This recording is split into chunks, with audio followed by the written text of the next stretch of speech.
What is up, everybody? This is O-Artistry and welcome to a special video. Today I'm going to be going over my Access Coder Decoder deck. I'm very excited to show this off. I played it yesterday in the locals tournament. It's the first tournament that I did coming back. And yeah, we're just going to dive pretty much straight into this deck profile that I've come up with. So I hope you guys enjoy it. Please like, share, and subscribe, and we'll see what you guys think.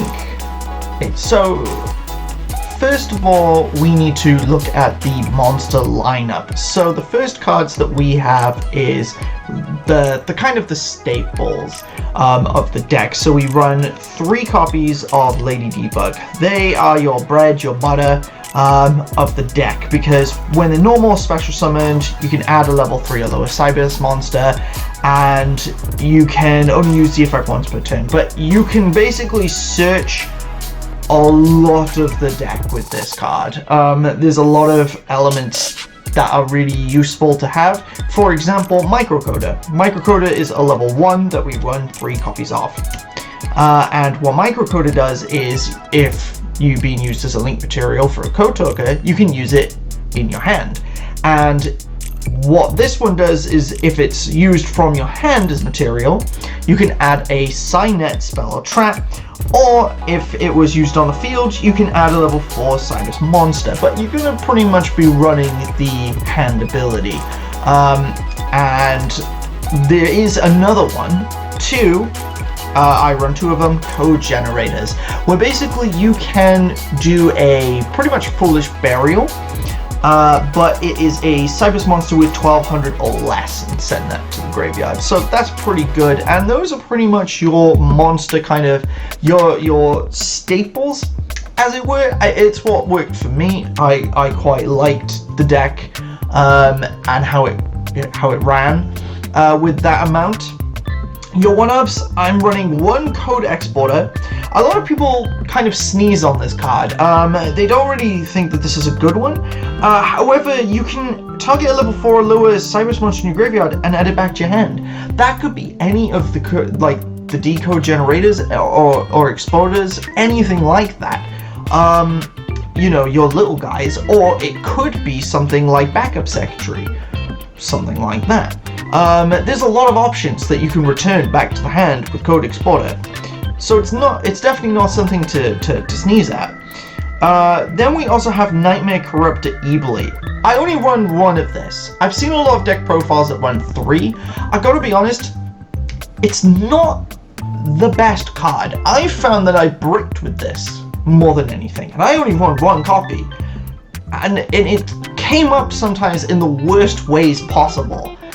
It's not a 3 of. I know a lot of people run it as a 3. It's honestly not. It's not a 3 of.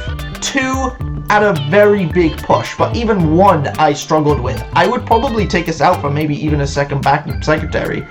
You might like that, you might not, but this deck works with just 1 copy, and even then I might side it. Speaking of the backup secretary option, this is such a good useful card, because if you control Cybers, special summon this from your hand. Dartscaper, it's obviously a 1-of. You can only use each ability once per duel, but basically what's really handy with this card is if it's sent to the graveyard, like our Foolish Burial kind of tech monster, then you can bring it back. And that's really incredibly handy. Or, with cards like Scripton, if you banish it, you can bring it back. And Scripton's ability is you banish it to special summon this card. And then if this is sent to the grave as a link material, you can target a banished monster and shuffle it back into the deck. I've actually banished Access Code Token once, because it was in my graveyard, and I managed to re-summon it. So that was an incredibly handy combo that I managed to do. Cybers Converter, if all monsters you control are Cybers, which they all are, obviously you can special summon this card. Its second ability will never happen, but it is useful to know that you could make something a Cybers monster, which there is a card that I do run that scenario could happen. 1 Sea Archiver. If this card is normal special summon to a zone that a link monster points to, you can special summon this card from your graveyard or your hand. So that's quite handy. We also have Cybers Gadget. If this card is normal summoned, you can target a level 2 or lower monster in your graveyard, special summon in defense mode, but the effects are negated. If this card is then sent from the field to the graveyard, you can special summon a gadget token, which is a level 2, which can be handy. But obviously it's just a normal vanilla, so when you're link climbing, you have to be careful with that.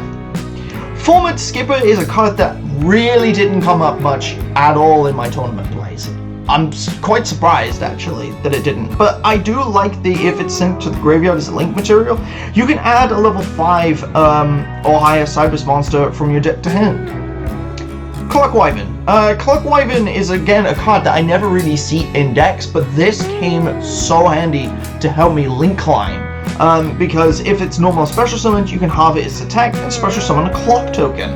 It's so useful. Link Infraflyer. You can special summon this card from your hand to a zone that a link monster points to. So, Code Talker has a downward arrow, special summon Link Infraflyer. And finally, another card that nobody really runs, which I'm honestly surprised at. It's a boss monster as an effect monster. Degrade Buster. I run this on Duel Links. My boy is fire. He is amazing. By banishing 2 Cybers monsters from your graveyard, you can also, that's how you special summon it. And then you can target one monster your opponent controls with a higher attack than this card, and as a quick effect, banish it until the end phase. That's any player's turn. That has such field disruption, and it's got 2,500 attack points. That's a good beat stick, and that extra ability that's a quick effect. So handy. That actually came clutch in one of my duels, so I love that. We're gonna move on to the spells. So these are kind of like the staple spells, pretty much in the deck. So I run triple Signet Mining. Obviously, use any card archetype that runs Cybers, Marincess, Salamangreat, even my Decoder Talker deck. You're running Signet Mining because you can send a card from your hand to the graveyard, like Dot Skipper for example, and add a level 4 lower Cybers monster from your deck to your hand. It is so handy getting the stuff that you need with this card. It's amazing. Triple Signet Codec. Funny enough, this didn't come up much in my tournament plays. I wouldn't really necessarily draw the card, and I wouldn't have the other one either that can add a Signet spell or trap. So, yeah, sometimes this wouldn't even work, and I have 3 copies. It's absolutely insane. But if it does work, that's the beauty of it, because it's not hard once per turn. You can literally add as many spells and traps. Flip me. You add monsters with different attributes to the Code Talkers that you summon. So if you summon the Wind one, you get a Wind monster. If you get a Dark one, you get the Dark monster. But you can only add 1 of each attribute per turn. But I like that. You get so many searches if you pop off correctly. And then finally, Signet Optimization. Again, another clutch card. I might bump this up to 2. Because if a Code Talker monster battles, your opponent cannot activate cards or effects until the end of the damage step. That is so unbelievably good for protection. I love that. But it has another effect that immediately after this effect, you can normal summon a Cybers monster, but you can't special summon monsters for the rest of the turn, except for Cyberses, even if this card leaves the field. By the way, we're not running like any non-Cybers card in the extra deck, so all these effects, they just work, which is super handy. Now we're gonna finally go on to the one-offs in my, well, there is a card that I have 2 of, but these are kind of like your non-staple cards. Like, these are the stuff that I feel like you should throw in any deck. They're the splashable cards. So we're gonna be running Book of Moon. Disruption plays. By interrupting your opponent flipping a monster in face down defense mode, that came in handy a few times. Monster Reborn, hilariously enough, I never played this in the tournament. Not once did this card come up. It's so funny, but it happens. Forbidden Droplet. I have a 1-up thanks to my brother. Hilariously enough, this also didn't turn up in the tournament. Not a single time, which is amazing. Cosmic Cyclone, pay 1,000 life points, target a spell or trap on the field, and banish it. There is a reason why this is in here. It does have a good tech, but also banishing spells and traps instead of destroying them. A lot of people have been playing Waking the Dragons recently, so this is that kind of card that you hope to kind of get rid of one of your opponent's cards with. Called by the Grave, obviously you target any kind of hand trap that tries to disrupt your plays, and you get rid of it. Change of Heart. This card has been so handy. Taking control of one of your opponent's monsters, I have stolen my opponent's monsters and used them. And like I said with that one monster, that you could target a card and turn it into a Cybers, this is this card that it works with. And it's amazing. Upstart Goblin, obviously you get to draw a +1 card, but your opponent gets 1,000 life points. Life points matter, so this can hurt or heal, especially with the timer. Which is actually really interesting. Raigeki, obviously destroys all monsters your opponent controls. It's a very handy card. Harpy's Feather Duster does the same thing. I don't have Lightning Storm, so these are those alternatives, but they're very handy. And then finally, Power of the Guardians. I run 2 of these in my deck. These are ridiculously clutch. They have come in handy in my deck and in the tournament a good few times, because each time a monster battles, basically, the equipped monster gains 500 attack defense. This does work on links. I play it on Duel Links all the time. This is the best equipped spell. If you're not running this in Duel Links, why aren't you running this in Duel Links? It's a common. It's amazing. Obviously, this is a little bit of an expensive card, surprisingly, because it's only had 1 printing in Mega Pack 18. However, if you can get your hands on at least a copy of this card, it comes in so handy, because the other thing that it does is if this card will be destroyed by battle or card effect, you can remove a spell countering instead. Imagine equipping this to a monster that can attack multiple times. That's going to counter every time it battles. That's going to be hard to beat. Yes, it might still get banished, but this protects you in so many other ways. They have to use something like Harpy's Feather Duster or Karma Cut, or something like that to destroy your, to get around your monster. Finally, we're going to move on to the trap cards. I only run 2 Signet Conflicts. I'm going to bump this up to 3. I honestly think you need a 3rd. When a spell, trap, or monster effect is activated while you control a card token, negate the activation, and if you do, banish the card. If you do, your opponent cannot activate cards or effects with the same original name as the card that was banished. A lot of people run multiple copies of cards, doesn't matter what it is. So Signet Conflict is super handy in those situations, and I honestly feel that like this should be a 3-of. I run 2. I would honestly change a card and swap this to a 3rd. I'm not too sure what card I would swap it for just yet, because I really like the engine as is. I like just keeping my decks to 40, but it is so handy. Finally, we're going to move on to the extra deck. So, first of all, Linkuriboh. This is a very incredibly handy card. A lot of people do secretly run trap cards. So if your opponent activates a trap card, you contribute this card to negate the effect. That's any trap at any point at any time. It doesn't matter what it necessarily is. It could be that Waking the Dragons. It could be Mirror Force. It could be something even more dangerous. So by using Linkuriboh to go, actually, quick effect, negate, destroy. Which is super really, it's just super handy. And it's not even destroy, you banish. So it's, that's such an easy material. Talkback Lancer, this will be replaced for the Link 1 that eventually will come out as Decoder. If not, I do have another replacement. But basically, yeah, it's a level 1 or 2 lower Cybers monster. Its effect doesn't really kick off, it's just to help you Link climb. Also, if you want to U-Link, you start here and you move across. So it is incredibly handy for those situations if you can do it. 2 copies of Decoder. So we're starting on to the Link 2s. And this guy is so handy. Oh my word. The fact that I was not running this before when I was editing my decks, I was like, I need these boys. They were a bit expensive, but they obviously dropped in price, and they are so handy. It is unbelievable how many effects that you can kick off. I cannot wait for the Link 1. The Link 1 is going to be so good. Literally, I cannot wait for it. It's going to be amazing. But yes, these are so handy, and they're up and down arrows. They are so good. They are so handy. But yes, I love these to get your strategies to pop off. Update Jammer. Update Jammer can be useful in certain situations. I gotta be honest, not all situations.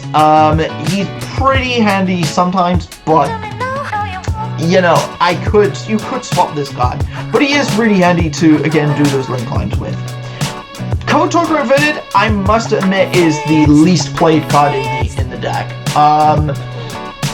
I just don't see many opportunities to play it. I mean, yes, you could search a light attribute if you have your continuous spell pad back. I'll be honest, it's not that great in terms of its effects, but it does have these arrows. Again, if you want a U-Link, that is a handy way to do it. Splash Mage! Splash Mage is such a good card. I love this card. This was my original bread and butter before Code Talker, and I love it. It's so good, just bringing something back from the graveyard, and pointing it to an arrow, and then having something like your, you know, the water monster, like the seahorse, and just being able to literally just special summon, you know, that card, you know, because obviously that's how they work. Sea Archiver, just with this, so good. Or Dartscaper, if you've linked off, because then you can bring back the other material and then also have Dartscaper. It's so nice. Finally, we're going to move on to the Link 3 talkers. So we run Shooting Code, my boy Transcode, I would definitely bump that to 2, Xcode, Decode, and also Heat Soul, Decode Talker Heat Soul. So these are my boys. All of these came in play. Like, these all came in clutch. Transcode the most, but Shooting Code was really handy, and so was Transcode obviously was played the most. Xcode came up a couple times. Heat Soul for that life point decrease with Cosmic Cyclone. Because it has additional abilities that if your life points are less than 2,000. But Decode, a lot of people don't run this, but it is Dark Attribute.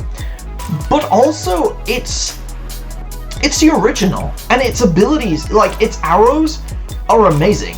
And like, also its effect of just being able to tribute your own opponent's monster, because there is an up arrow there, just to negate a card and destroy it. That is so handy. I'm surprised, I'm shocked that people don't run that. It's unbelievable. Firewall Dragon. This never really turned up in the tournament. Why run this when you can play Access Code? Am I right? It's a good alternative, in case you need it. Obviously, the errata version makes it so it's not as hardcore as it was, but it's still a very useful card in case you need it. A card that, again, I never played in the tournament, but this is the budget alternative to Access Code, is Mech Knight Crusadia Avramax. This I bought on Unicorn Cards. It was something like, it was tuppence. It was so cheap. I did find a very cheap version of this card, and it is a Link 4. If you can't afford Access Code Talker, get this. This is so handy, it's so clutch. And also for those U-Link plays, it's very handy. But yeah, 3,000 monster, all it requires is 2 monsters special, plus monster special from the extra deck. This is handy. This is a very handy card.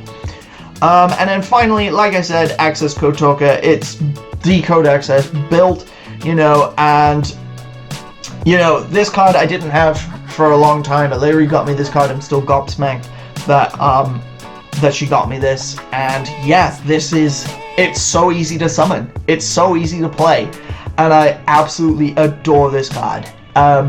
So I can never thank Illyria enough for getting me this as an early birthday present and for starting my new job.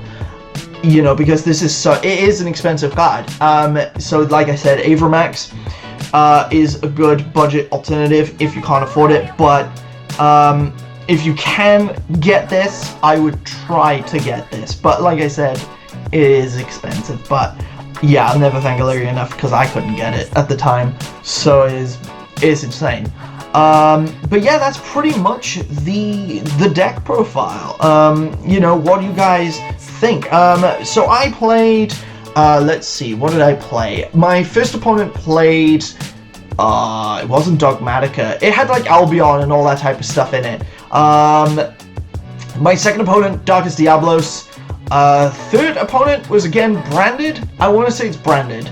And then my last opponent, because we could only do 4 rounds, they played like a not familiar possessed, but it had the 1850s that go with it. It had a couple of that in it. And I saw Raw Sphere mode when a continuous spell allows you to search a card. It was absolutely wild, and I was like, oh my goodness. But yeah, no, thank you guys so much for watching. And yeah, I don't know if I said I came third. I'm pretty sure I did, but just in case. But yeah, no, thank you guys so much for watching this video, and I hope you guys enjoyed the deck profile. So please, you know, take care, and we will see you in the next one. Party on! Heaps. Bye, guys!